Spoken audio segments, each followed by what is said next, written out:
تقدیر کیا ہے؟ اگر سب کچھ پہلے سے ہی لکھا لکھایا ہے تو ہم اپنے اعمال کے ذمہ دار کس طرح ہوئے؟ پھر اعمال کی جزا و سزا کیسی؟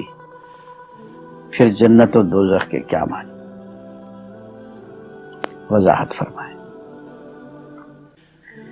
بھئی سچی بات یہ ہے کہ اس سوال نے ایک عرصے تک مجھے بھی ستائے رکھا،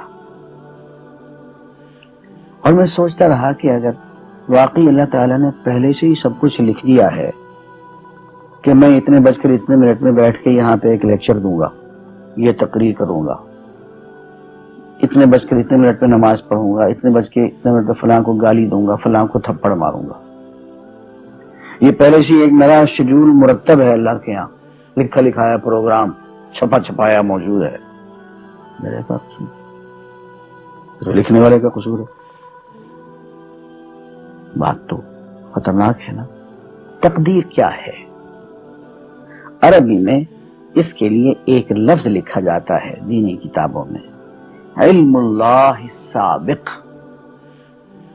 اللہ کا علم جو پہلے سے اسے حاصل ہے۔ اللہ کو معلوم ہے کہ آج میں اتنے بج کر اتنے منٹ پہ اپنی مرضی سے، اپنے ارادے سے، اپنی آزادی فکر اور آزادی عمل پہ، عمل سے کام لیتے ہوئے یہ کام کروں گا۔ اب بھائی کام تو میں اپنی مرضی سے کر رہا ہوں، اپنی آزادی سے، اپنے ارادے سے کر رہا ہوں، لیکن اتنی سی بات تو مانو کہ اللہ تعالیٰ علام الغیوب ہے، علیم بذات الصدور ہے۔ مجھے اپنے بارے میں پتہ نہیں ہے کہ کل 10:10 پہ میں کیا کروں گا، اس کو پتہ ہے۔ مجھے اپنے بارے میں پتہ نہیں ہے کہ میں 10 سال کے بعد کہاں ہوں گا، کیا کر رہا ہوں گا، فلاں بج کے فلاں منٹ، اس کو پتہ ہے۔ اس کو میرے آزادانہ، خود مختارانہ، فری ول کے ساتھ کیے ہوئے اعمال کا پتہ ہے کہ میں اپنی مرضی سے، اپنے فری ول کے ساتھ، اپنے ارادے سے اتنے بج کر اتنے منٹ پہ کیا کروں گا۔ یہ اس نے اپنے ہاں لکھ رکھا ہے، اس لیے کہ اس کو پوری کائنات کا نظام چلانا ہے۔ اس کا علم جو ہے وہ صحیح ہے، لیکن اس کا علم میرے ارادے سے نہیں ٹکراتا ہے۔ یہ بات میں ایک مثال سے سمجھاؤں گا۔ میرے ساتھ ایک واقعہ پیش ہو گیا، اس دن مجھے تقدیر سمجھ میں آ گئی کہ ہوتی کیا ہے۔ 1971 کی بات ہے کہ یہاں اکاؤنٹنٹ جنرل آفس میں ڈپٹی اکاؤنٹنٹ جنرل تھا۔ اس زمانے میں ایک مشہور نجومی تھا شیخ صادق، یہاں قلعہ گزر سنگھ میں رہتا تھا۔ وہ پتہ نہیں بیچارہ زندہ ہے یا فوت ہو گیا۔ انہوں نے دروازہ کھولا، میرے کمرے میں آ گیا۔ ہاں صاحب، ہم آپ کی خدمت کرنا چاہتے ہیں، ہم آپ کو مستقبل کے بارے میں کچھ بتانا چاہتے ہیں۔ میں نے کہا بھائی میرے پاس فضول باتوں کے لیے وقت نہیں ہے، میں علم نجوم وغیرہ کو اس قسم کے یہ فضول باتوں کو میں نہیں مانتا ہوں، مشغول آدمی ہوں، ان چکروں میں مجھے مت ڈالو۔ اس نے کہا سر مجھے صرف 1 منٹ تو آپ دے دیں۔ میں نے کہا ہاں 1 منٹ دیتا ہوں۔ اس نے ایک بہت بڑا کاغذ میرے سامنے لکھا جس پہ 40 خانے بنے ہوئے تھے، 40 چیزوں کے نام لکھے ہوئے تھے،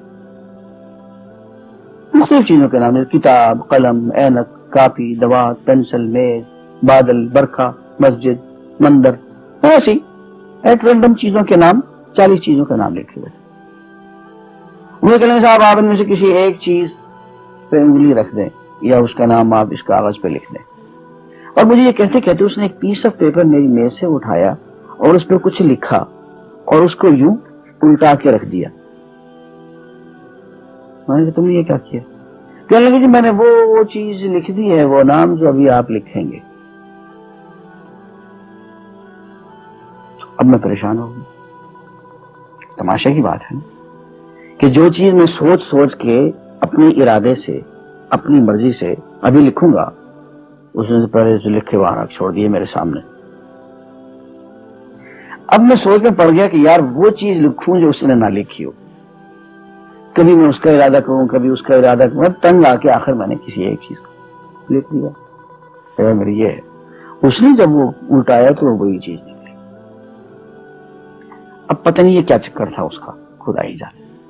کوئی اس کا علم ہوگا، کوئی فن ہوگا، کوئی تک بازی ہوگی، تک بندی ہوگی کوئی. لیکن اس دن مجھے پتا چلا کہ یار اس کو جو کچھ میں نے لکھا ہے اپنے ارادے سے لکھا ہے, اپنی مرضی سے لکھا ہے, اس سے پابند ہو کے نہیں لکھا. کبھی اس پہ انگلی لگاتا تھا, کبھی اس پہ, آخر چکے ایک لکھا میں نے. لیکن اس کا وقت کو پہلے سے پتا تھا کہ میں کیا لکھنے والا ہوں, اور اس نے پہلے سے وہاں لکھ کے رکھا ہوا تھا. میں نے کہا یار ایک محدود علم والا آدمی میرے آئندہ کے اعمال کو اپنے ہاں لکھ کے رکھ سکتا ہے. چونکہ وہ عمل میں اپنی مرضی سے کر رہا ہوں, اپنے ارادے سے کر رہا ہوں, کوئی مجبوری نہیں ہے اس میں, لیکن وہ میری مرضی والا عمل, میرے اپنے ارادے سے کیا ہوا عمل, پوری آزادی کے ساتھ کیا ہوا عمل, اس نے پہلے سے اپنے یہاں لکھ کے رکھا ہوا. یار اگر یہ انسان کر سکتا ہے تو رحمان کیوں نہیں کر سکتا؟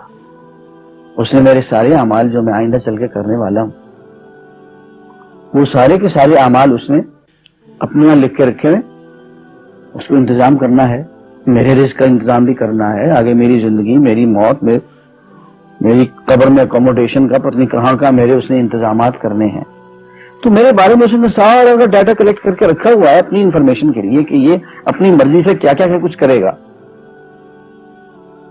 تو اس کے لکھے ہوئے ہونے سے میری مرضی ختم نہیں ہوتی, میری ذمہ داری ختم نہیں ہوتی, میرا ارادہ, میری فری ول ختم نہیں ہوتی. یہی وجہ ہے کہ ہم جو اعمال کرتے ہیں اس میں سے اللہ تعالیٰ اس کی کچھ ذمہ داری ہم پہ ضرور ہوتی. کچھ کام اللہ تعالیٰ کا ایک نظام ہے, اس میں شاید ہماری ذمہ داری نہ ہو, وہاں جبر ہو, لیکن کچھ اعمال ایسے ہیں جن میں خالصتاً ہمیں آزادی حاصل ہے, ہمیں اختیار حاصل ہے, ہم ان کے ذمہ دار ہیں, ہمیں ان پہ جزا ملے گی, ہمیں ان پہ سزا ملے گی, اللہ تعالیٰ بچائے. اور جزا ملے گی تو جنت ہوگی, سزا ملے گی تو دوزخ ہوگی. لیکن آزادی عمل اور ارادہ ضرور ہے. یہ الگ بات ہے کہ اللہ تعالیٰ کو پہلے سے ہی معلوم ہے کہ ہم اپنے ارادے سے اور اپنی آزادی اور اپنی مرضی سے ہم آج اور کل اور پرسوں اور سال بھر کے بعد اور 10-20 سال کے بعد ہم کیا کیا کریں گے اس کے ہاں لکھا ہوا ہے. وَعِندَهُ عِلْمُ الْكِتَابِ, اس کے ہاں سب کچھ لکھا ہوا ہے. لیکن ہم جو کرتے ہیں اپنے ارادے سے کرتے ہیں اور اس کے ذمہ دار ہیں. وآخر دعوانا الحمدللہ.